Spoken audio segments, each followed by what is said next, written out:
écoutez, bonjour à toutes, bonjour à tous, bienvenue dans ce webinaire, donc qui est évidemment porte sur la société Alan Holman Associates, comme vous voyez à l'écran. Il sera présenté donc par Jean-Marie Thual, qui est président et fondateur donc de la société, ainsi que Nicolas Cossard, le CFO Monde, voilà, de la société d'ailleurs qui est arrivé il n'y a pas si longtemps que ça, il me semble. Voilà, donc écoutez, donc je vais tout simplement laisser la parole donc à Jean-Marie et à Nicolas. Juste avant de commencer, alors bien sûr, n'hésitez pas à poser vos questions dans l'onglet questions et moi je les retransmettrai directement à Jean-Marie ou à Nicolas. Voilà, juste un tout petit rappel, Jean-Marie ou Nicolas, de Alan Holman Associates. Je sais que bientôt la note des États-Unis risque d'être abaissée par Standard & Poor's, mais vous, il y a AAA, AAA. Donc, est-ce que c'est fait exprès? Est-ce que c'est pas fait exprès? Peut-être rappeler un tout petit peu, donc bien sûr le métier, enfin vos différents métiers, voilà. Et puis après, bien évidemment, je vous poserai des questions de la part des participants. Merci beaucoup, Christian, pour cette introduction. Donc, effectivement, je suis accompagné de Nicolas Cossard, CFO Monde, qui nous a effectivement rejoint le 1er octobre 2024, donc maintenant presque 6 mois. Et pour rappel, en effet, Alan Holman Associates, l'écosystème Alan Holman Associates, donc un écosystème à l'inverse, en opposition avec un groupe. Donc, on est dans une organisation dite multimarque. Alan Holman Associates n'est pas une marque commerciale. Alan Holman Associates est une holding animatrice, détentrice de 15 sociétés expertes opérationnelles de conseil réparties sur, j'en parlerai plus tard, en Europe, en Amérique du Nord et en Asie-Pacifique. Et en effet, Alan Holman Associates créé en 2009, cabinet de conseil avec une vision de stratégie de niche qui a été créée pendant la crise des subprimes. Et en effet, à cette époque subprime, Standard & Poor's distribue toujours ses notes et je trouvais que c'était un beau clin d'œil. Le triple A. Et donc, en effet, triple A Alan Holman. Alors, c'est important de rappeler l'origine du nom qui donne l'ADN de l'écosystème. Donc, Holman, c'est la famille Holman avec un prénom, comme dans une famille, Alan. Et quand on voit le début et la fin de Holman, ça donne Alan. Et Associate, effectivement, Alan Holman, une famille avec plusieurs sociétés ayant un prénom, une appartenance dans un environnement où il y a, j'allais dire, une association commune à travailler ensemble, d'où le dernier mot important qui est Associates, dans l'explication de l'ADN d'Alan Holman, créé en 2009. Donc rapidement, donc, Nicolas, et pour ma part, donc Jean-Marie Thual, le fondateur de l'écosystème Alan Holman Associates. Juste pour rappeler, donc, effectivement, les forces. Aujourd'hui, comme vous le disiez tout à l'heure, Christian, nous sommes dans un monde où on a une faible visibilité, avec un contexte économique quand même en ralentissement. Eh bien, cette stratégie d'Alan Holman, stratégie de niche, qui a mis en place un modèle d'organisation unique et différenciant dans le monde du conseil, où nous avons pour objectif, bien évidemment, d'accompagner depuis le début l'ensemble de nos clients et partenaires à la transformation digitale de leurs organisations. Et on peut simplement remarquer que Alan a connu, lors de sa création, une première période de crise, les subprimes, puis une deuxième, la Covid, et aujourd'hui encore, et on démontre, vous le verrez pendant la présentation, notre résilience, solidité et agilité incarnée au sein de notre écosystème. Là, justement, qu'entendez-vous par modèle résilient? Alors, le modèle résilient, c'est la conséquence, on pourra en parler avec Nicolas, sur la résilience des chiffres. Là, je pourrais peut-être donner la parole à Nicolas, qui maîtrise parfaitement bien les chiffres. Les chiffres sont la conséquence de notre organisation unique. Je te laisse, Nicolas, la parole sur la résilience. La résilience du modèle, elle s'entend autant de par le revenu, le chiffre d'affaires de la société, que de sa profitabilité, de son ROA. Aujourd'hui, donc notre écosystème est un très très bel amortisseur du contexte économique et géographique qui est assez complexe actuellement. Et de par nos résultats, comme vous avez pu le voir, nous avons donc généré un chiffre d'affaires de 374 millions 3, qui est en croissance par rapport à l'année 2023. Une fois de plus, nous n'avons pas eu d'acquisition au cours de l'exercice 2024, ce qui veut dire en fait à taux constant une croissance de 3% de notre chiffre d'affaires, hors cession un petit peu plus de 4%, et qui s'est traduit par une rentabilité, un ROA stable, malgré le contexte économique complexe, puisque nous avons atteint 34,8 millions d'euros de ROA à comparer avec 35,7. Donc, c'est ce qu'on appelle résilient. Résilient dans le modèle où c'est quelque chose de très, très stable et sur lequel on a une visibilité forte et donc peu de risques. Donc, en fait, quoi qu'il se passe, entre guillemets, bon, on a vu que vous êtes implanté dans pas mal de pays, etc. Donc, vous avez 15 sociétés expertes, c'est ça de conseil. Donc, ça permet quand même de stabiliser un petit peu. C'est ça la résilience. Au niveau géographique, on est présent sur, on va dire, 3 zones importantes que sont l'Europe, l'Amérique du Nord et maintenant en zone Asie-Pacifique. Et c'est vrai que de par cette diversité géographique, c'est également un amortisseur, puisque au niveau il peut y avoir des crises, il peut y avoir des ralentissements dans certaines zones, et de par notre diversification, en fait, on est capable d'absorber les chocs et de profiter également des opportunités qu'il peut y avoir dans certaines zones géographiques sur lesquelles nous sommes implantés. Et pour compléter, Christian, la question de la résilience, Al-Allemagne Associates est comme un sous-marin. Un sous-marin, c'est compartimenté avec plusieurs caissons étanches les uns des autres. Et quand vous avez un caisson, ça peut arriver, qui prend une torpille, qui prend l'eau, vous étanchéifiez ce caisson, le temps de réparer, mais le sous-marin continue à avancer. C'est aussi ça, cette résilience liée à cette organisation très spécifique de l'écosystème avec ce multimarque, à l'inverse d'un monomarque où lorsque vous êtes monomarque, on l'a vu avec ce qui s'est passé avec le vieux cabinet de conseil américain Andersen Consulting, qui était monomarque, qui a eu un souci à un moment de son histoire, qui a implosé en plusieurs petites spin-offs que l'on connaît tous. Voilà, cet avantage du multimarque, c'est aussi un peu comme les plages de débarquement du 6 juin 1944. Vous avez vu ces plages normandes qui ont été envahies par plusieurs petites embarcations. Eh bien, l'écosystème, j'allais dire, arrive chez nos clients de toutes parts grâce à ces offres très spécifiques qui sont autour de la cyber, de la data, du cloud. Et c'est ça qui marque à la fois cette résilience et cette agilité incarnée au sein de l'écosystème et qui apporte effectivement, malgré les contextes très perturbants, ralentis à l'échelle mondiale, une stabilité solide de sa rentabilité opérationnelle d'activité en 2004. Alors, justement, il y a Arnaud qui pose une question. Vous avez lancé l'histoire du sous-marin. Est-ce que vous avez eu déjà des caissons torpillés? On en a tous les jours des caissons de torpillés, tous les jours. On est une organisation, nous existons, c'est une jeune entreprise. L'écosystème Al-Allemagne est un jeune écosystème qui existe depuis seulement 2009, qui a 14 ans d'existence. Et donc, comme toute jeune entreprise, elle est pleine d'imperfections.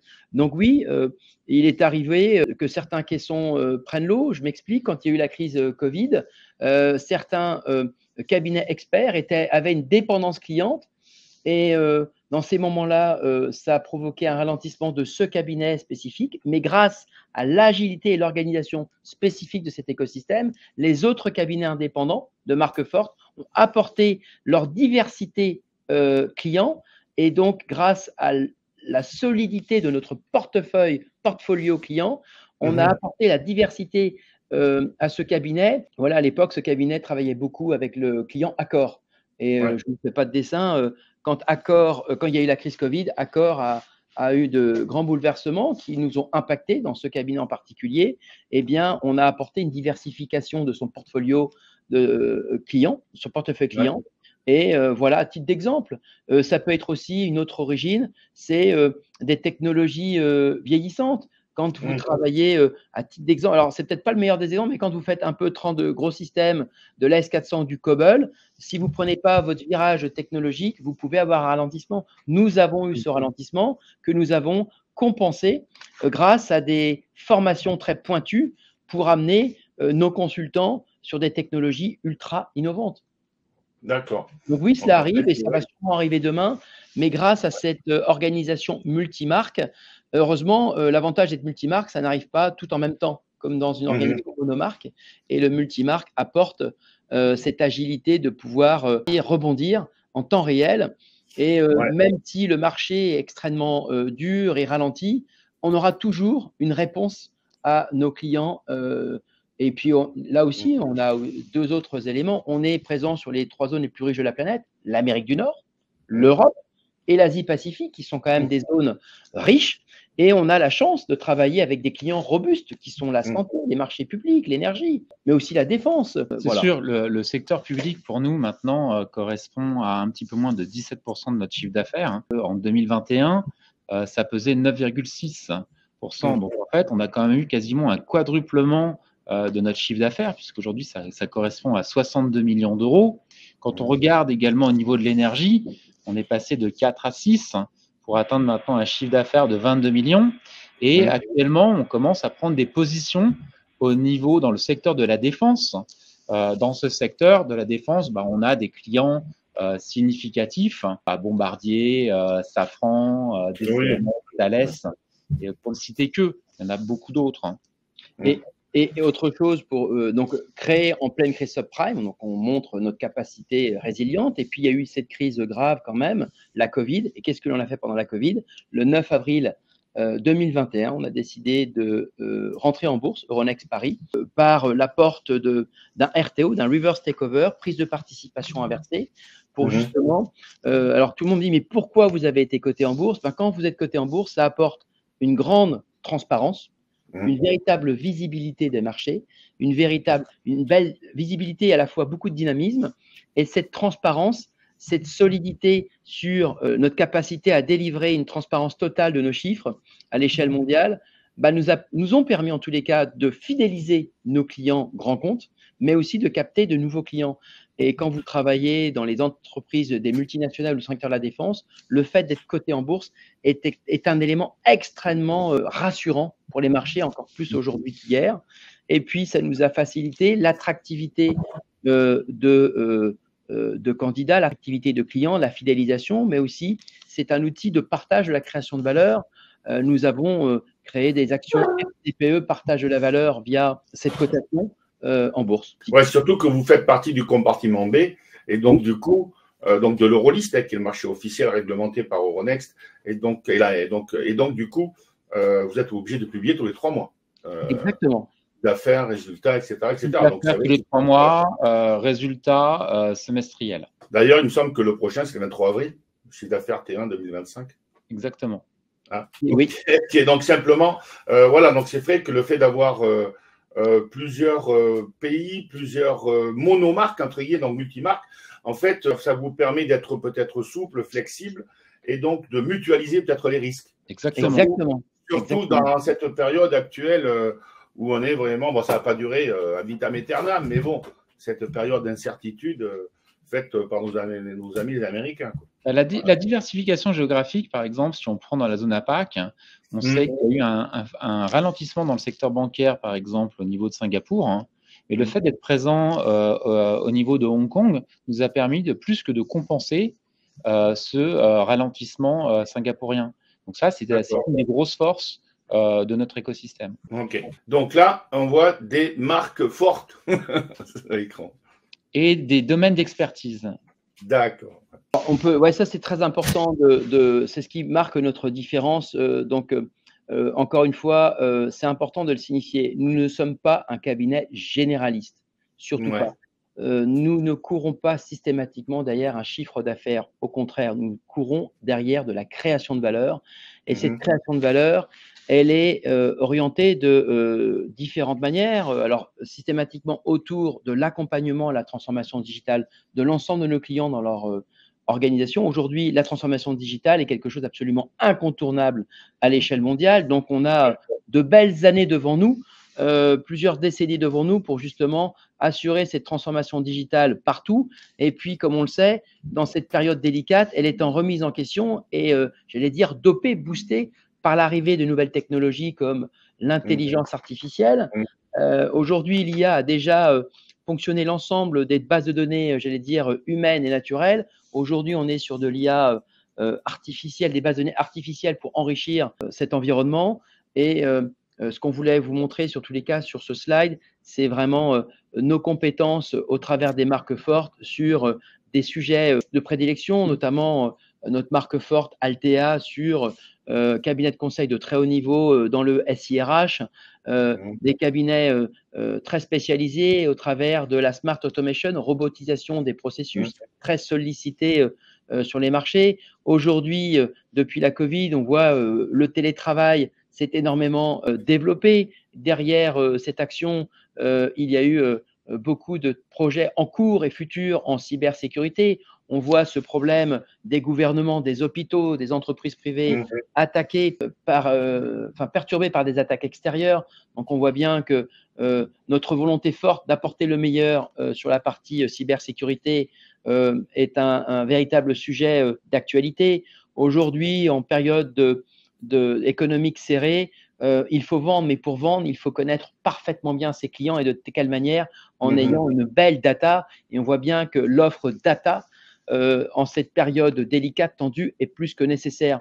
Et voilà, donc voilà un petit peu, à titre d'exemple sur ce slide, nos offres de niche. Et c'est ça aussi, c'est très important. Ce qui fait sa différence et ce que l'on veut montrer, c'est qu'aujourd'hui, Halal Ollman Associates, ce sont des marques fortes capables d'accompagner à l'échelle mondiale l'ensemble de nos clients depuis la spécification, comme indiqué sur le slide, de ces projets jusqu'à la livraison du projet en passant par le pilotage et la planification. Et ça, c'est important. Aujourd'hui, nos clients grands comptes veulent absolument, restructurer, diminuer son nombre de fournisseurs. Donc, pour rester dans la course, il est important de montrer cette capacité à pouvoir répondre de bout en bout d'un projet, spécification jusqu'à la livraison par le pilotage. Et ça, c'est quelque chose d'extrêmement aussi différenciant au sein de cet écosystème. Et sur la diapositive en face de vous, il y a, à titre d'exemple, parce qu'il y en a beaucoup plus de clients,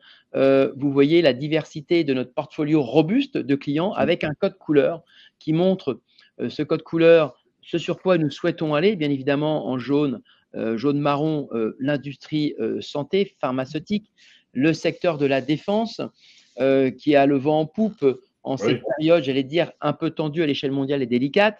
On est déjà présent chez ces clients Bombardier, Nexter, Thales, Safran et nous souhaitons bien évidemment continuer à renforcer nos positions au sein de ces clients forts, mais aussi les marchés publics. Nous sommes présents dans différents ministères où là, je crois que tu peux parler de l'évolution du chiffre d'affaires sur la partie marché public qui a vécu… ce que je disais tout à l'heure, où on est passé de 9,6% de notre chiffre d'affaires en 2021 qui s'établissait, ce qui voulait dire à peu près 18 millions d'euros, pour atteindre un petit peu moins de 17% et 62 millions d'euros de chiffre d'affaires en 2024. C'est quand même quelque chose de significatif et qui démontre une fois de plus la qualité et nos expertises. Voilà. Et la qualité, elle se traduit par quoi? Par des enquêtes. Nous réalisons régulièrement au sein de notre écosystème. Nous allons rencontrer nos clients et on leur demande une notation. Et chaque année, on a une notation, une enquête Net Promoter Score.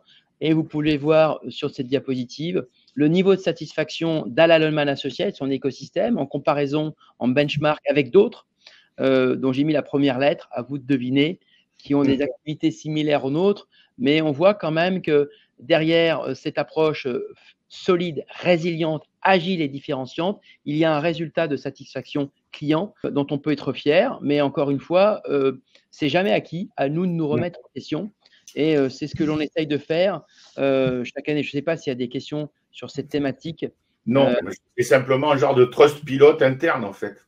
Ou c'est ça Ouais. Et on essaye en tous les cas. On est très vigilant à ce niveau de satisfaction consultant, client, consultant aussi, bien évidemment. L'autre partie importante, je vous ai coupé la partie. Oui. Excuse-moi, Jean-Marie, j'aurais juste aimé revenir sur la slide d'avant, où il y avait tous les ronds. Oui. Voilà. Juste encore celle d'avant. Voilà. Un portefeuille parce que tout à l'heure, vous avez dit qu'il y avait 15 sociétés expertes. Là, il y a 15 ronds. Donc, ça veut dire qu'il y a une société experte pour chaque secteur. C'est comme ça que ça marche? Très bonne question. Alors, c'est une société experte pour plusieurs secteurs. C'est l'avantage, c'est encore ce qui démontre cette agilité. C'est cette capacité de transposer nos savoir-faire. Je m'explique. Au Canada, comme à l'échelle mondiale, on a vécu des perturbations, un véritable ralentissement du secteur bancaire. Ça arrive. Et bien, grâce à notre savoir-faire d'experts, on a pu transposer notre expertise du secteur bancaire duplicable dans d'autres secteurs qui sont la santé, les marchés publics ou le monde de l'assurance vie ou autre, des mutuelles, pardon. Et ça, c'est quelque chose que je voulais en fait, mais je l'ai mal expliqué, faire transparaître. C'est pas 15 ronds, 15 sociétés, c'est vraiment une société experte qui est capable d'apporter dans plusieurs types d'activités une expertise. C'est encore une preuve de cette agilité solide et c'est ce qui permet de nous garder nos positions sur le marché concurrentiel et ralenti. C'est ce que vous appelez, il me semble, le cross-selling, non? Ou le cross Tout à fait. Voilà. Qui permet de faire des synergies. Oui, alors, vous avez raison. Au travers, il y a deux thématiques différentes. Le cross-management, nous, quand on va à la pêche, on ne veut pas donner du poisson à nos dirigeants, on apprend à pêcher.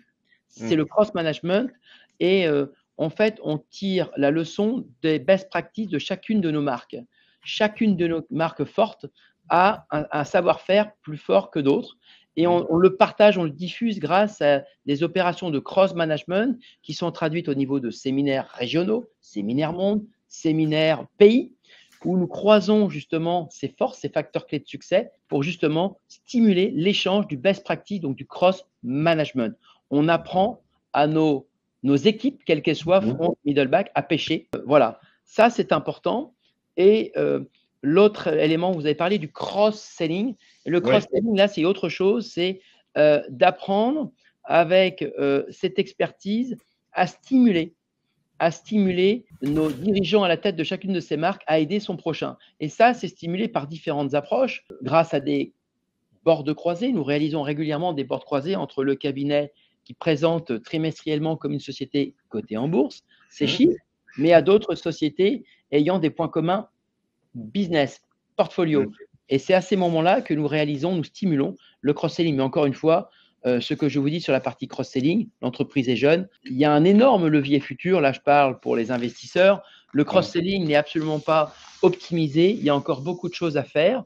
Et ça, c'est grâce à l'arrivée d'un nouvel outil. On a beaucoup investi dans un outil HubSpot, un outil CRM, notamment, pas seulement, pour justement faciliter ces échanges de cross-selling, pour faire en sorte que toutes ces marques fortes de clients que vous avez sur cette diapositive puissent être mises à disposition à toutes les marques fortes pour justement apporter à nos clients partenaires la meilleure réponse à leurs attentes dans un contexte de marché délicat. C'est une base de données qui pourra être utilisée par tout l'ensemble du groupe ou c'est Qui est utilisée, pas pourrait, mais effectivement, vous avez réécrit, Christian, qui est utilisée à l'ensemble des business managers, dirigeants de l'écosystème pour justement développer son portfolio et voilà quoi. D'accord.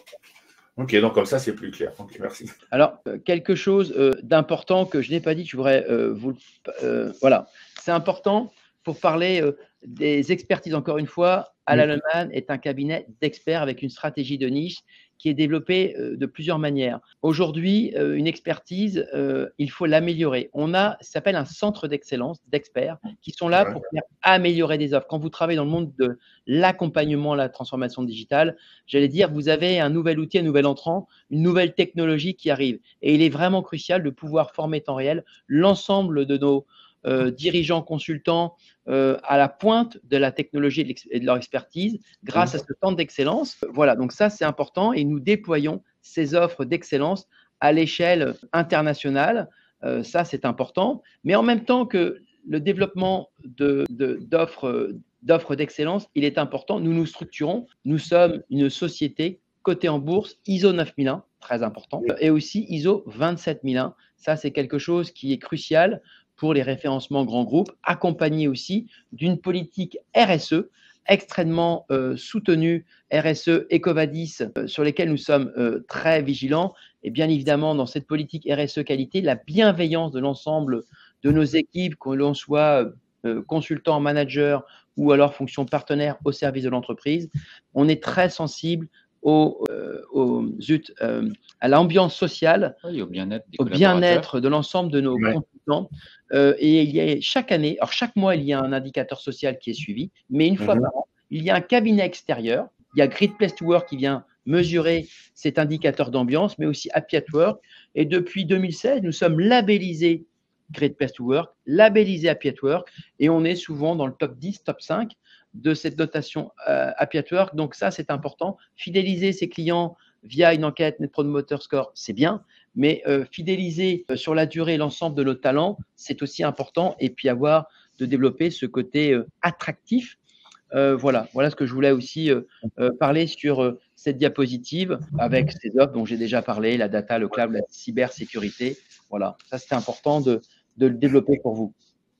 C'était un peu l'objectif de 2024, je crois. C'était ça, c'était développer des offres d'excellence dans l'intelligence artificielle, la cybersécurité, le cloud, le data, les nouveaux outils. Je pense que vous en avez parlé, c'est la fameuse CRM. Oui, tout à fait. Depuis le 1er juillet 2024, nous avons décidé d'investir lourdement. Alors, ça coûte beaucoup d'argent, mais c'est la vie.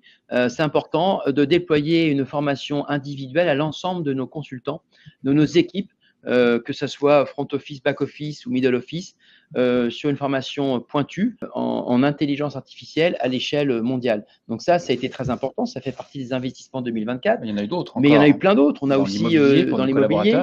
On a déménagé à Montréal. Ils ont des bureaux magnifiques. Il est important de bien accueillir nos consultants, de bien accueillir nos clients dans des locaux à faible consommation énergétique, dans des endroits faciles d'accès. Donc, nous avons lourdement investi sur des locaux à Montréal, qui est un centre névralgique actif au Canada, mais aussi au Luxembourg, mais aussi à Lille, au point de l'Europe, où nous avons investi sur des locaux flambant neufs. Voilà. Donc ça, c'est important. En Belgique aussi, il me semble, à Asselt. Exactement. La Silicon Valley de la partie Flandre à Asselt, on est très présent et on vient d'emménager depuis 2 ou 3 mois, début de l'année, des nouveaux locaux flambant neufs. Voilà, c'est important parce que, comme vous le savez, depuis la Covid, il est important de donner envie, de susciter un intérêt à venir au bureau par des actions managériales positives, créatrices de valeur. Et ça, c'est important. Alors, tout n'est pas parfait. Il y a encore des choses à améliorer, bien évidemment. Mais on s'efforce, en tous les cas, de prêter attention à éviter que toute personne s'isole chez elle et de partager cette valeur de rassemblement de l'ensemble de nos talents à l'échelle mondiale. Donc, dans la continuité des investissements, on a parlé des locaux, nous avons parlé de la formation, on peut parler donc du centre d'excellence, déploiement de centres d'excellence, aussi développement de plateformes offshore. Nous avons des plateformes offshore, nearshore à Casablanca. Alors, justement, c'est le mot qui m'interpellait un peu. Peut-être que nos internautes, ils sont comme moi. Que signifie le développement d'une zone nearshore?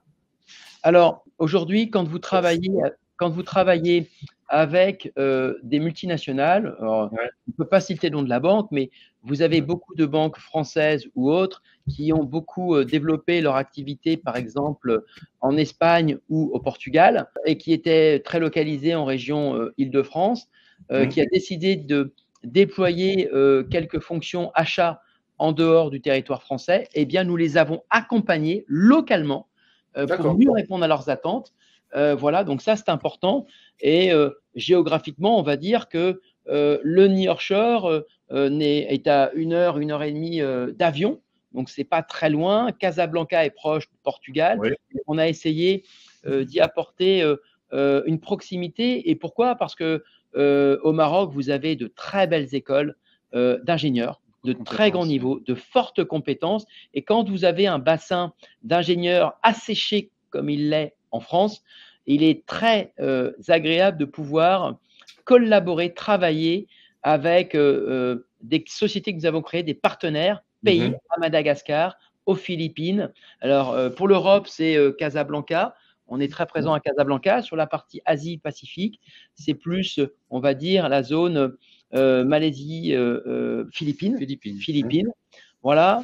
Et pour répondre à votre question, pour pouvoir encore une fois faire preuve de plus d'efficience, à mobiliser des experts qui sont de plus en plus difficiles à trouver sur le marché. D'accord. Alors, vous allez sûrement en parler, mais pour avoir des experts, il faut avoir des super talents. C'est ça?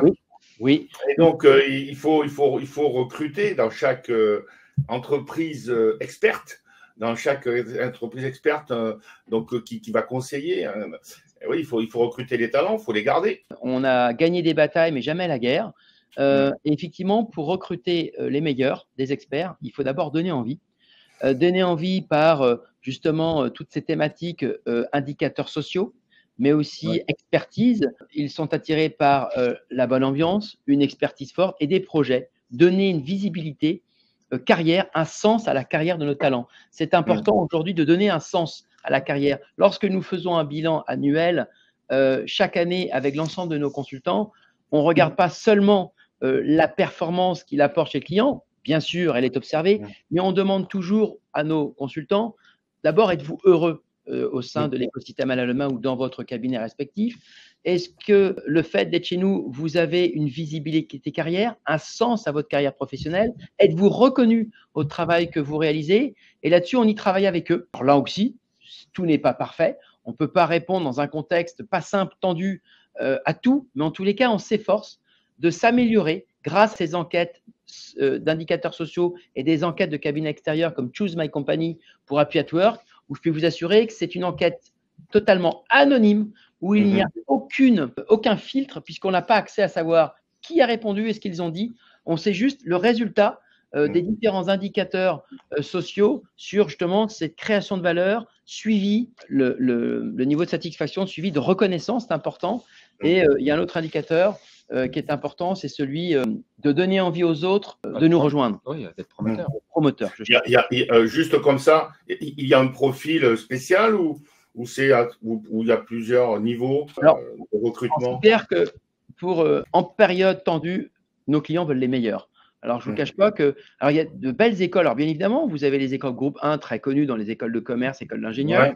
Vous avez aussi de belles nouvelles écoles groupe 2. Et puis, quand vous arrivez sur ces nouvelles technologies digitales, beaucoup de nouvelles formations émergent et on est très regardant sur ces nouvelles formations. Il y a certes les groupes 1, groupe 2, mais il y en a d'autres.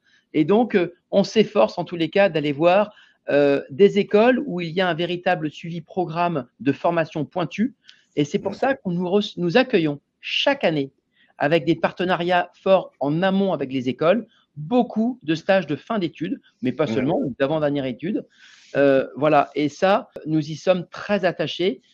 Nous accueillons chaque année un très grand nombre de jeunes diplômés, stagiaires ou stages de fin d'année ou avant, une césure, année de césure, pour justement participer à contribuer. Alors, ça peut être un stage, ça peut être un contrat de professionnalisation. Alternance, oui.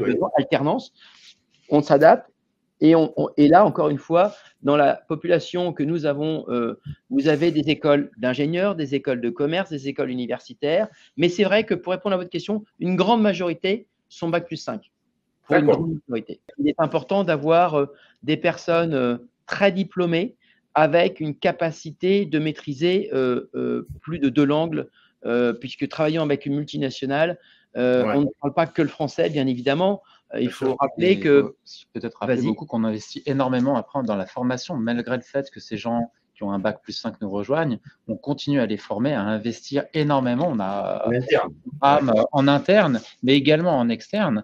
Et on a passé, il me semble, l'année dernière, on a investi l'équivalent de plus de 80 000 heures de formation.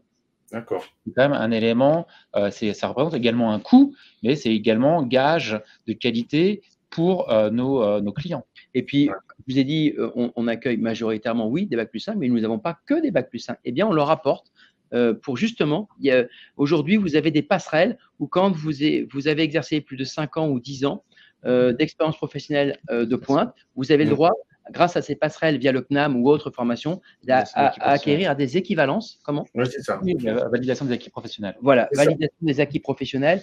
Et là-dessus, c'est important là aussi parce que on n'a pas tous eu la chance d'accéder à de grandes études pour plein de raisons. Et ça, bien évidemment, on est très sensible à cela pour justement aider ces personnes-là à compléter leurs exigences scolaires, universitaires et ingénieurs. Ce qu'on recherche également de la diversité et des profils différents de façon justement à pouvoir être le plus représentatif possible de la société dans laquelle on vit. Mais vous n'avez pas, enfin juste pour terminer sur ce sujet, il y a peut-être des concurrents en vous qui veulent exactement les mêmes talents. Ah bah ils veulent tous les concurrents, tous nos concurrents veulent nos talents. Alors tout de suite, il y a une concurrence forte. On est très souvent, pardon du terme, agressé par nos concurrents.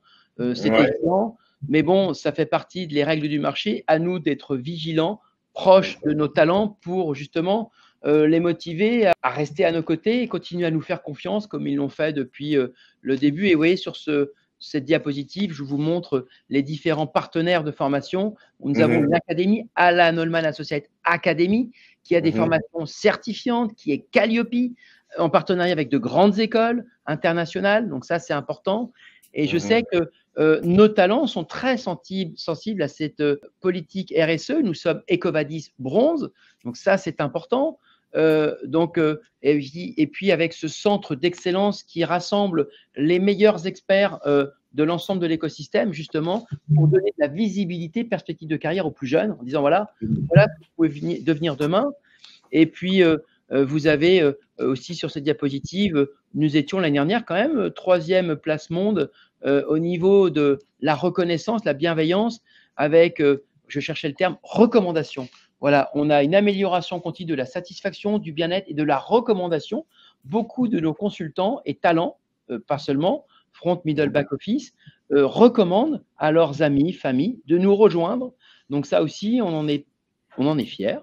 Et ça contribue beaucoup à la captation de talents, chose qui n'est pas simple là-dessus. Voilà, mais avec cette offre différenciante, on essaye de tirer notre épingle du jeu, en tous les cas, avec plaisir. Ok, donc donc ça c'est donc les talents. Ok, alors maintenant au niveau des offres justement, parce que dans le RISE 2025, vous parliez de développer la clientèle au niveau notamment énergie, santé, d'en recruter 800 talents en 2023, etc. Et donc de donner de nouvelles offres, de nouvelles expertises différenciantes. Alors, est-ce qu'on peut expliquer un tout petit peu ce mot-là, expertise différenciante? Alors, je vais vous mettre le slide tout de suite, c'est important. Hop, j'arrive. Alors, voilà, là, les expertises. Alors, j'avais fait, là, je vous donnais les 4 principales expertises différenciantes qui sont en mutation permanente sur l'IA qui évolue chaque jour, la cyber, la data, le cloud. Et en haut, voilà, ça se décline en plusieurs. Voilà, l'IA est applicable dans tous les métiers, qu'ils soient dans le secteur des ressources humaines, de la finance, mais aussi du droit, de la défense, des marchés publics. Donc là, nous continuons bien évidemment à enrichir l'expertise, la connaissance de nos talents pour justement continuer à accentuer notre savoir-faire toujours dans la data, le cloud et la smart automation, mais avec une note importante d'intelligence artificielle. Nous souhaitons, nous nous efforçons de doter l'ensemble de nos consultants experts et managers et fonctions partenaires back-office d'un exosquelette. Nous voulons accélérer cette puissance intellectuelle via un exosquelette stimulé par l'intelligence artificielle générative notamment. Et ça, c'est important de se doter de cet exosquelette. Et aujourd'hui, on n'en est qu'au début. L'intelligence artificielle ou le digital, l'accompagnement, la transformation digitale est quelque chose d'extrêmement vaste, sans fin, avec, quand vous avez mis en place un produit, 6 mois plus tard, il est déjà obsolète. Donc, on voit bien que d'être accompagné de cet exosquelette dopé par l'intelligence artificielle vont nous aider justement à aller vers cette fortification, robustesse à cette expertise sur les 4 grandes thématiques qui sont l'IA, la data, le cloud, la cyber. Voilà, je vais essayer de répondre à votre question. Ouais, ok.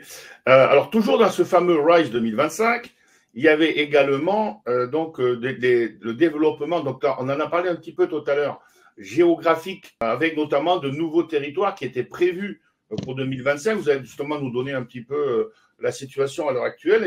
Il était prévu de se développer en Asie, en Espagne, au Portugal. Alors là, vous avez monté des nouveaux locaux à Lille, à Montréal, au Luxembourg, en Belgique. Début de l'année, au mois de janvier, vous avez acquis une société australienne, hein, c'est Phoenix DX, je crois. Oui. Donc, est-ce que vous pouvez nous expliquer un petit peu justement votre axe, votre stratégie justement géographique? Alors, c'est très important. Merci Christian. Effectivement, lorsque nous rencontrons l'envie de développer l'entreprise, on regarde les 4 piliers stratégiques. Toujours 4 piliers. Le premier pilier stratégique, bien évidemment, c'est le business, les clients. Quels nouveaux clients nous voulons développer? Et là, c'est clair qu'aujourd'hui, il faut parler des marchés publics, de la défense et de la santé. Voilà, ça, c'est vraiment des marchés porteurs. Le deuxième pilier important, c'est la géographie. En effet, aujourd'hui, les multinationales pour qui nous travaillons sont présentes à l'échelle planétaire. Donc là, il est important de continuer à consolider là où nous sommes présents. Vous l'avez vu en Amérique du Nord, c'est bien l'Amérique du Nord, mais c'est une belle occasion d'attaquer aussi la partie, alors on est plus situé vers la partie province de Québec, vers l'Est du Canada, mais on voudrait aller vers l'Ontario, la partie plus anglo-saxonne à Toronto. On y est, mais pas suffisamment. Donc, développer la partie anglo-saxonne. Et même si ce marché est particulier en ce moment, je préfère attaquer le marché américain en tant que Canadien plutôt que européen, je pense. Je pense que c'est plus facile, selon moi, pour peut-être des raisons de culture ou, j'allais dire, de fuseau horaire. Tout comme continuer à développer en Europe la partie ibérique. On a attaqué, j'allais dire, grâce à un très beau cabinet Winning basé à Lisbonne. Pourquoi Lisbonne? Parce qu'il est plus facile depuis le Portugal d'attaquer le marché espagnol. Parce que tous nos chers collègues portugais parlent le portugais, l'anglais et l'espagnol. L'inverse n'est pas toujours vrai. Donc, il y a un choix vraiment stratégique et logique de continuer à accentuer ce développement européen via la zone ibérienne. Et puis, on aime beaucoup nos amis hollandais qui font aussi un excellent travail côté Benelux et en Hollande, continuer à amplifier cette présence. Et puis, aujourd'hui, il y a une zone que je découvre depuis un an qui est absolument magnifique, avec un énorme potentiel, c'est la zone Asie-Pacifique qui bouge énormément. Et quand vous voyez l'Australie que j'ai découvert il y a un an, j'ai été stupéfait par cette économie extrêmement puissante avec un énorme levier et on voit le potentiel énorme que vous avez à travailler entre Singapour, Hong Kong, Sydney, les Philippines, la Corée du Sud, la Chine. On attaque la Chine, proche de la Chine. Et puis l'Australie, le Canada, pays du Commonwealth, je vois que quand on vient avec nos amis canadiens en Australie, pour une raison très naturelle, on voit que la connexion se passe tout à fait naturellement lorsqu'on fait travailler ces cultures. Ça se passe naturellement. Les synergies se font naturellement. Et ça, c'est très agréable. Donc oui, c'est renforcer nos positions en Asie-Pacifique, en Europe et en Amérique du Nord. Tout en accompagnant nos clients. Par exemple, quand on mentionne la Corée du Sud, on a entrepris nos opérations à la demande de clients existants qui nous ont justement, étant satisfaits de notre offre, nous ont demandé de les accompagner sur ces nouveaux marchés. Et donc, en fait, en ayant démarré depuis Singapour, ça a découlé sur la Corée du Sud et ça a été la même chose au niveau de la Chine. Ça se passe aussi par, excusez-moi, mais c'est via des croissances externes, c'est via des joint ventures, c'est via comment vous faites pour… Alors, pour l'instant, vous avez deux moteurs principaux. Le numéro un, c'est la croissance externe. Comme on dit, il est plus facile de corriger une copie que de l'écrire. Ça va beaucoup plus vite. C'est vraiment un acte. Les entreprises sont déjà sur place, etc. Voilà. Et ce qui est très important, que je n'ai pas mentionné, lorsque l'on veut être présent au niveau géographique, on veut tout de suite être conséquent. Au Canada, on est arrivé en juillet 2019, on est passé en même pas 3 à 4 ans de 0 à 152 500 000. Voilà. Voilà. Fin 2024. Voilà. Et combien de personnes de 0 1425 personnes. Voilà, 1425 personnes. Donc, ça en 4 ans. Donc, on est allé très vite. Donc, on devient un acteur incontournable. Et ça, c'est ce que l'on veut déployer sur la partie ibérienne, mais aussi en Asie-Pacifique et notamment Hong Kong, Singapour, mais l'Australie. Et pour revenir donc, on voit bien, pour répondre à votre question sur les perspectives 2025, donc, j'ai parlé des clients, j'ai parlé des offres, j'ai parlé de la géographie, mais c'est important, lorsque vous accueillez de nouveaux membres de l'écosystème, vous avez donc de nouveaux managers, de nouveaux pilotes, de nouveaux relais. Et aujourd'hui, pour développer une telle multinationale à l'échelle planétaire, il vous faut des relais. Nicolas et moi, on est très motivés, on aime ce métier, on aime cette entreprise, mais on ne peut pas être partout à la fois et on est extrêmement bien représenté par nos meilleurs ambassadeurs, dirigeants, consultants et fonctions partenaires dans différents pays. Voilà, alors Nicolas, c'est côté finance qui est extrêmement bien représenté à l'échelle mondiale et pour ma part, dans chaque pays, nous avons des dirigeants qui représentent l'écosystème Alan Holman admirablement bien. Et ça, ce sont pour nous des leviers de demain. Voilà, et aujourd'hui, tous les investissements qu'on vous a énumérés sur l'année 2024, on a hâte de vous montrer à la prochaine webinaire les conséquences, les leviers, les premiers effets positifs sur justement les perspectives de 2025 et les 5 années à venir, car ça y est, il faut préparer 2030 qui arrive à grands pas. Et ça se prépare maintenant. On a déjà commencé l'année dernière à le préparer avec de lourds investissements en 2024. L'année 2024 a été l'année de la consolidation. D'accord. On ne peut pas aller courir impérativement derrière un chiffre d'affaires, mais une consolidation solide et rentable. Oui, il y a quand même un élément qu'il ne faut pas oublier. C'est au niveau donc, de notre résultat opérationnel. Si on fait un petit peu d'historique, il n'y a pas si longtemps que ça, en 2019, celui-ci s'établissait à 8,9 millions d'euros. En 2020, on a fini légèrement un petit peu en dessous de 12 millions d'euros. 2021, 17 millions. 2022, 32 millions. En 2024, on finit à 34,8 millions. C'est-à-dire qu'en fait, en l'espace de 5 ans, on a multiplié par 4 notre résultat. Et ça, c'est quand même également la force, on parlait tout à l'heure de résilience, du modèle résilient, de notre agilité et de nos ambitions. Alors qu'il ne faut pas oublier que l'objectif initial était de doubler le ROA. Donc, on l'a quadruplé. C'est pour ça qu'en fait, on a encore une grosse ambition pour les 5 années à venir, mais on est très confiant dans nos capacités à pouvoir atteindre nos objectifs financiers. D'ailleurs, il me semble, si les chiffres, si j'ai bien calculé, le ROA en Asie, il a très, très, très fortement augmenté. C'est pour ça que ça correspond un petit peu à ce que vous disiez tout à l'heure, non? Oui, bon, en Asie, on est.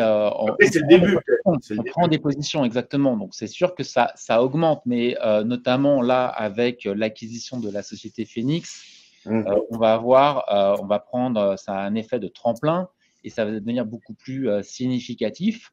Et on continue à consolider ces positions à travers des investissements, tant en termes d'outils que des investissements humains. Et on a un gros développement en termes d'expertise et une forte demande dans nos capacités. Donc, définitivement, la zone APAC est un fort relais pour notre écosystème. Alors, juste une petite question.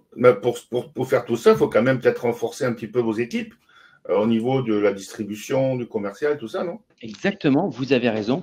Ça, c'est notre sujet au quotidien, c'est renforcer nos équipes de pilotage. C'est pour ça, quand je vous disais tout à l'heure, non, ce n'est pas ce slide-là, voilà, ici. Pour les perspectives de la nouvelle ère, pour les 5 années à suivre et depuis la création d'Alan Holman, lorsque nous accueillons un nouveau monde de l'écosystème, nous sommes extrêmement sensibles à la dimension managériale talent. Pour créer cette multinationale, continuer à doubler de taille dans les 5 ans à venir, il est impératif d'avoir de véritables relais. Et ça passe par effectivement la captation de nouveaux talents. On a dit 500 talents, en tous les cas pour objectif de 500 nouveaux talents en 2025. Et dans ces talents, il y a plusieurs expertises, l'expertise technique, conseil à la transformation digitale, mais pas seulement, managériale et commerciale, car il est important de stimuler notre croissance organique par des talent acquisition, des recruteurs d'une grande qualité, de véritables chasseurs, mais aussi, bien évidemment, sans puissance commerciale, il est délicat de dépasser ces objectifs. Et nous sommes très, très, très à cheval, tous très impliqués sur le recrutement de talents commerciaux. Comment ? Et la formation.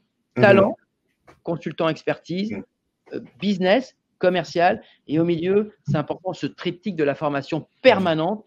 Aujourd'hui, toute personne qui rentre dans l'écosystème a une journée d'accueil sur l'explication de la stratégie d'Alan Holman Associates, la visibilité future d'Alan Holman Associates, nos ambitions. C'est important de bien les expliquer, les faire comprendre pour bien impliquer.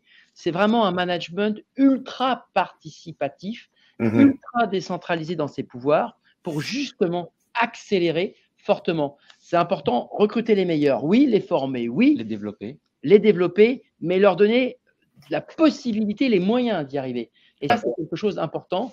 dans le business. Donc, on accorde beaucoup d'importance à la formation 4A. Avant de donner une voiture, il y a le permis de conduire à passer. C'est obligatoire. Ça paraît anodin, mais c'est quelque chose pour lequel nous sommes très attachés, d'un accueil méthodique convenable et avec, bien évidemment, comme toute entreprise différenciante par son expertise, avec des formations dites continues. On passe notre vie à être formé permanence parce que, comme on dit, dans ce contexte très particulier où les cartes sont redistribuées en permanence à l'échelle mondiale, les technologies sont toutes aussi surprenantes les unes des autres jour après jour, on se doit de former, d'accompagner, de soutenir, d'encourager, tout ça avec envie et plaisir. C'est important, on ne le dit pas assez.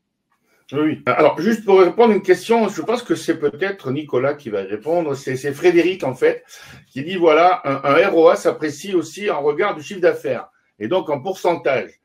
Est-ce que, du coup, Nicolas, quelle est la variation en pourcentage du ROA sur la période que vous avez citée? Le ROA, il s'est établi à 9,3% en 2024.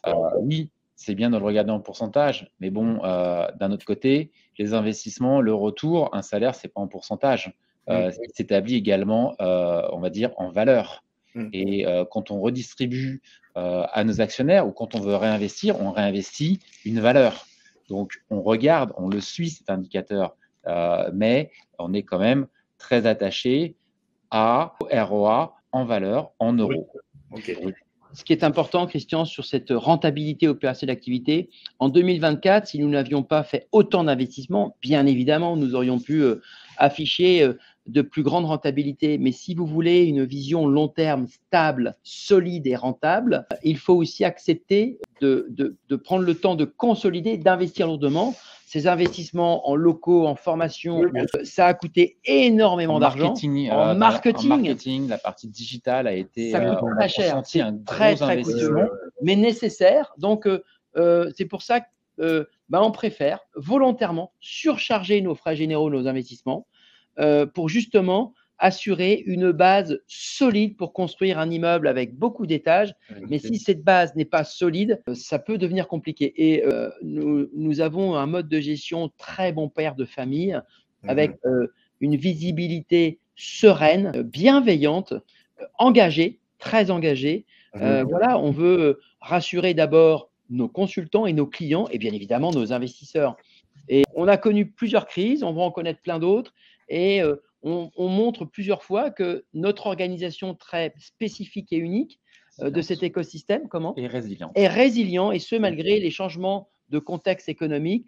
On arrive à démontrer cette adaptabilité, agilité. C'est vraiment l'ADN de l'entreprise, l'agilité résiliente en temps réel. Et ça, c'est vraiment le nerf de la guerre aujourd'hui plus que jamais. Voilà. Ok. Alors, juste pour répondre encore aussi à Frédéric, c'est vrai qu'il y a une question très pertinente. Le recrutement, justement, est en effet un point crucial. Quel est le taux de turnover? Donc, sûrement que oui, il doit y avoir un taux de turnover assez élevé et très regardé sur ces marchés. Quel est le taux de turnover au niveau de Alan Holman Associates? Alors, le turnover, effectivement, alors il est élevé, ça dépend. Quand vous accueillez une entreprise nouvelle, membre de l'écosystème, il peut au début être élevé, c'est vrai, par le doute, par la nouveauté. Mais en tous les cas, au travers de tous les efforts que nous faisons de bienveillance, des indicateurs sociaux, de formation, on s'aperçoit que cabinet par cabinet, on sent très clairement en valeur absolue une baisse et valeur relative, une baisse de ce taux de départ, turnover ou roulement, comme on dit au Canada, une baisse de taux de roulement. Et d'une part, alors de consolider les 12 ou 15 marques opérationnelles, de les consolider, les 15 marques, c'est délicat de donner un chiffre, on peut le donner, mais le problème, c'est qu'il n'est pas comparable d'une région à une autre. Si vous comparez la France avec l'Asie-Pacifique ou avec le Canada, on voit bien que les règles contractuelles, salariales sont tellement disparates. Ça ne voudrait pas dire grand-chose, mais en tous les cas, au travers des notes Happy at Work, on est plutôt bien placé. On a une assez bonne cohérence entre la note Happy at Work, la performance liée à notre bienveillance de nos consultants, une bonne performance chez nos clients, et l'envie, en tous les cas, d'être moins pressé de partir. Il y a cette évolution à la baisse. Alors, Aujourd'hui, c'est à la baisse parce que quand vous êtes dans un marché tendu comme celui à l'échelle mondiale, bah oui, bien évidemment, ce n'est pas que lié à notre bienveillance, mais lié à un contexte économique mondial qui fait que les gens sont beaucoup plus, on va dire, posés, on va dire, avant de prendre de toute décision et de voir si l'herbe est meilleure ailleurs. Voilà, mais en tous les cas, on s'efforce d'avoir un taux de départ inférieur, j'allais dire, au marché, comme il est plutôt bien placé, comme le Net Promoter Score. Voilà, mais on le retrouve même à travers des events, hein, puisque régulièrement, il y a des soirées qui sont organisées et on retrouve beaucoup de monde, on retrouve une bonne ambiance, une bonne humeur, hein, qui démontre que les gens sont heureux. Mais encore une fois, Christian, pour répondre à votre question, on ne sera jamais encore parfait. Je ne prétendrai pas être le mieux disant, surtout pas. De toute manière, dans toutes ces entreprises, il est nécessaire aussi d'accepter la remise en question. C'est un mal pour un bien. Quand il y a un départ, c'est à la fois un échec et un succès de remise en question. Comme dit Nelson Mandela, j'ai pas échoué, j'ai appris. Nous avons des départs, toujours trop de départs. Un départ est pour moi une remise en question obligatoire de mon mode de management. C'est jamais une bonne nouvelle, mais il faut aussi savoir l'accepter et de faire en sorte, grâce à ces enquêtes anonymes, d'écouter les remarques et de se remettre en question pour justement montrer que on s'efforce de progresser sur la rétention de notre talent. Surtout que vous êtes présent dans, je ne sais plus d'une vingtaine de pays, je pense. Donc 21 pays. 21, c'est ça, 21 pays. Donc, voilà, c'est pas facile. Chaque pays a ses propres normes, etc. Donc, c'est pas, de donner un chiffre comme ça, c'est pas très facile. C'est pas simple, mais on va dans le sens de l'amélioration continue, on va dire. Bon, je vois que le temps passe très, très vite. Je ne sais pas si vous avez, si on est un petit peu au bout de la présentation. On parlera un tout petit peu du cours de bourse quand même tout à l'heure. Mais voilà, voilà. Donc, gardez la capacité à doubler dans les... Parlez-nous un petit peu de vos ambitions à l'avenir avant de parler un tout petit peu du cours de bourse. Notre objectif, lors du dernier communiqué de presse que nous avons réalisé ce lundi soir à 18 h, nous avons, mais encore une fois, dans ce contexte particulier, nous avons pour objectif de doubler de taille d'ici 5 ans. Maintenant, bien évidemment, comme tout le monde, dans ce contexte d'une grande incertitude, nous nous efforçons de faire de notre mieux, d'aller atteindre nos objectifs, mais en tous les cas, on démontre au travers de cette redistribution des cartes permanente notre capacité temps réel à s'adapter et prendre des parts de marché et de s'améliorer sur cette thématique. Si tu voulais ajouter quelque chose. Non, on est d'accord, mais j'aurais rajouté, on a toujours pour objectif de croître, mais surtout avec une croissance rentable. Et pérenne. Voilà, exactement. Donc, c'est vraiment l'élément, on ne va pas croître à n'importe quoi, on va dire en sacrifiant ce à quoi on croit et notre rentabilité.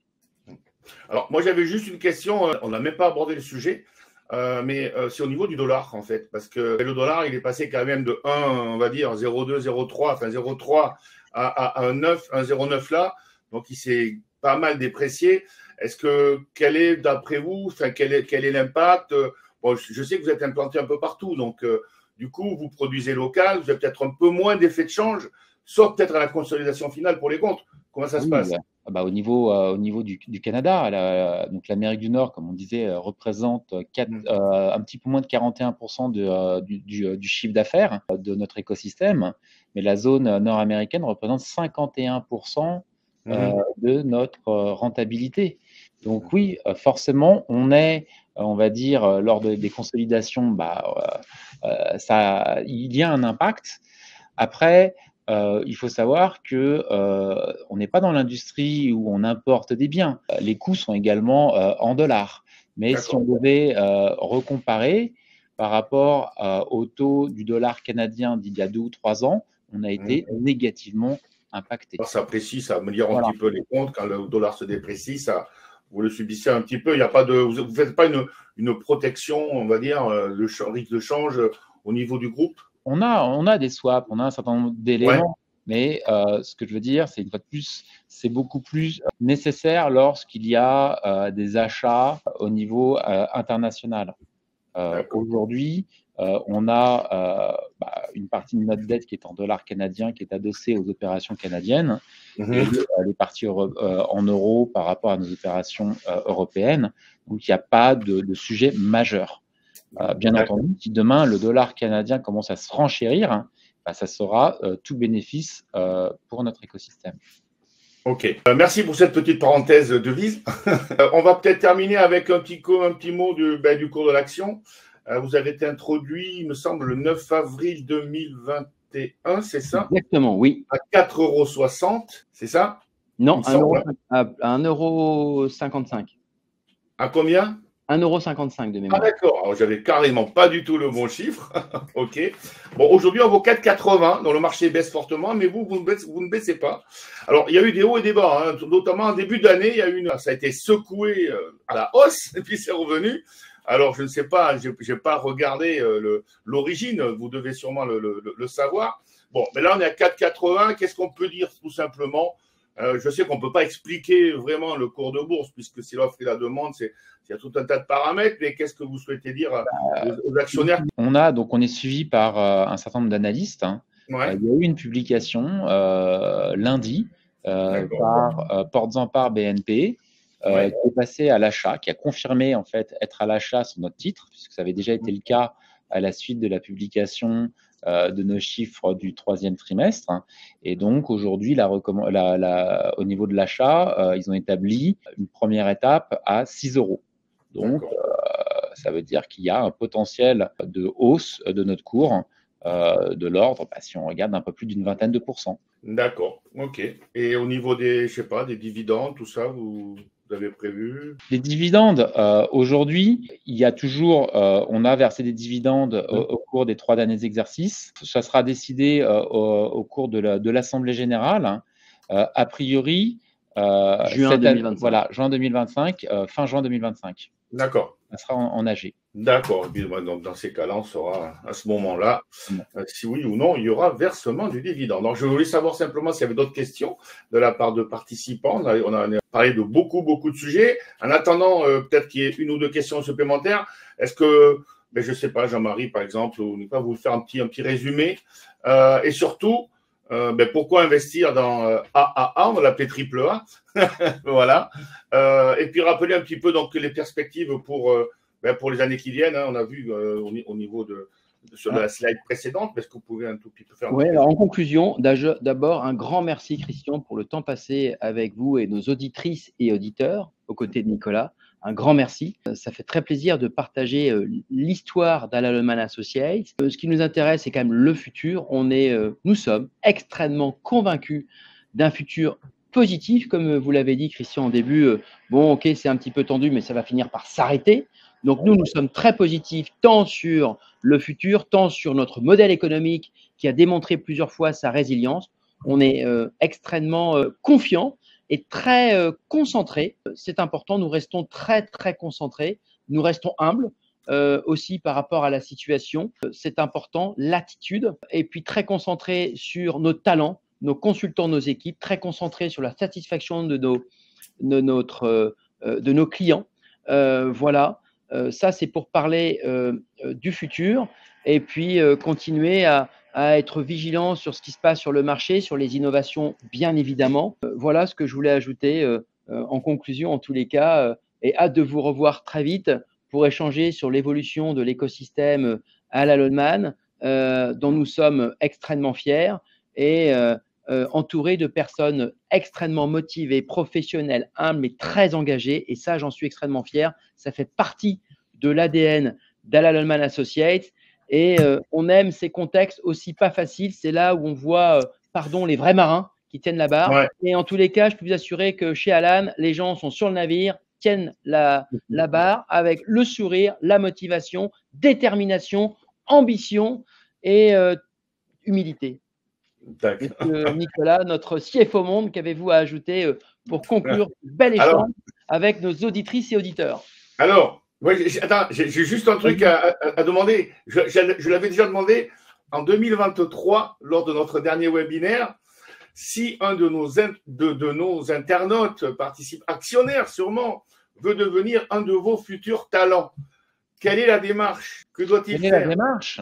C'est très simple. Hein. On recrute constamment.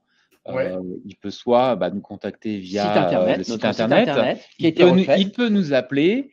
Il pourrait même, à la limite, je dirais, simplement se présenter. Il sera forcément reçu, puisqu'on a au niveau de nos locaux, et on a des recruteurs dans chacun de nos bureaux, et on sera très heureux de partager un moment avec le candidat.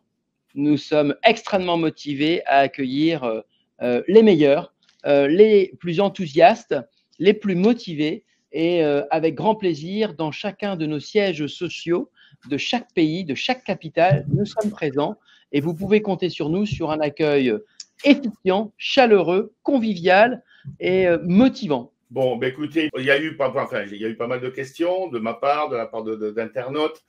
Merci beaucoup Jean-Marie, merci beaucoup Nicolas. Peut-être donc à une prochaine fois pour la présentation de résultats ou tout simplement les perspectives pour les années à venir.